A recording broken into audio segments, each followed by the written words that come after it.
Matthieu chapitre 20. Le royaume des cieux ressemble à ceci. Un propriétaire sort le matin de bonne heure.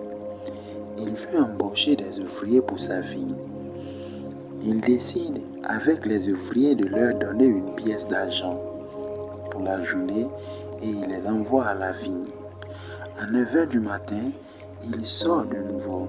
Il voit d'autres ouvriers qui sont là sur la place et qui ne font rien. Il leur dit, vous aussi allez travailler dans ma vigne et je vous donnerai un salaire juste. Les ouvriers vont à la vigne. Le propriétaire sort encore à midi et à 3 heures de l'après-midi. Et il fait la même chose. Enfin, vers 5 heures de l'après-midi, il sort. Il trouve d'autres ouvriers qui sont là sur la place et il leur demande pourquoi est-ce que vous restez là toute la journée sans rien faire. Et ils lui répondent parce que personne ne nous a embauchés. Le propriétaire leur dit, vous aussi allez travailler dans ma vigne. Quand le soir arrive, le propriétaire de la vigne dit à son serviteur, appelle les ouvriers et donne à chacun son salaire. Commence par ceux que j'ai embauchés en dernier et finis par ceux que j'ai embauchés en premier.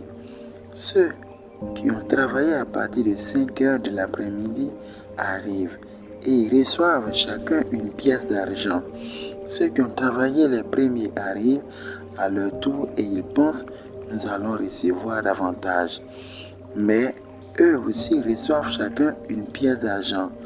En la recevant, ils critiquent le propriétaire et ils disent ces ouvriers sont arrivés en dernier. Ils ont travaillé pendant 1 heure seulement et tu les as payés comme nous. Pourtant, nous avons supporté la fatigue toute la journée et nous avons travaillé sous le soleil. Le propriétaire répond à l'un d'eux, mon ami, je ne suis pas injuste avec toi. Tu étais bien d'accord avec moi pour recevoir une pièce d'argent pour la journée. Prends ton salaire et va-t'en. Je veux donner à cet ouvrier arrivé en dernier autant qu'à toi. J'ai le droit de faire ce que je veux avec mon argent, n'est-ce pas? Est-ce que tes pensées sont mauvaises parce que je suis bon? Et Jésus ajoute, ainsi les derniers seront les premiers et les premiers seront les derniers. Jésus monte à Jérusalem.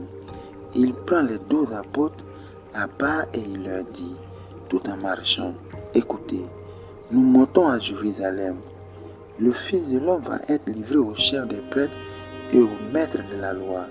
Ils vont le condamner à mort et le livrer à ceux qui ne connaissent pas Dieu. Ceux-ci vont se moquer de lui. Ils le frapperont à coups de fouet. Puis, ils vont le couler sur une croix. Et le 3e jour, il se réveillera de la mort. Alors la mère des fils de Zébédée s'approche de Jésus avec ses fils. Elle se met à genoux devant lui pour lui demander quelque chose. Jésus lui dit, qu'est-ce que tu veux? Elle répond, voici mes 2 fils. Promets-moi qu'ils seront assis l'un à ta droite et l'autre à ta gauche quand tu seras roi. Jésus dit, vous ne savez pas ce que vous demandez. Est-ce que vous pouvez boire la coupe de souffrance que je vais boire? Et lui répondent, nous le pouvons. Jésus leur dit, oui, vous boirez ma coupe, mais je ne peux pas décider qui sera assis à ma droite ou à ma gauche. C'est mon Père qui a préparé ces places pour certains. Les 10 autres disciples entendent cela et ils se mettent en colère contre les 2 frères.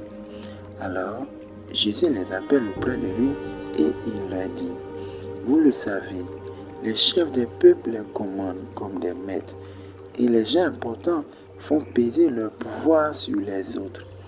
Mais entre vous, cela ne doit pas se passer ainsi. Au contraire, si l'un de vous veut être important, il doit être votre serviteur. Et si l'un de vous veut être le premier, il doit être votre esclave. De la même façon, le Fils de l'homme n'est pas venu pour être servi, mais il est venu pour servir et donner sa vie pour libérer un grand nombre de gens. Jésus et ses disciples sortent de Jéricho. Une foule nombreuse suit Jésus. 2 aveugles sont assis au bord du chemin. Ils apprennent que Jésus passe par là. Alors, ils se mettent à crier, « Seigneur, fils de David, aie pitié de nous. » La foule leur fait des reproches et leur dit, « Taisez-vous. » Mais les aveugles crient encore plus fort, « Seigneur, fils de David, aie pitié de nous. » Jésus s'arrête. Il les appelle et leur demande, « Qu'est-ce que vous voulez? Qu'est-ce que je peux faire pour vous? » Ils lui disent, « Seigneur, ouvre nos yeux. » Jésus est plein de pitié pour eux. Il touche leurs yeux.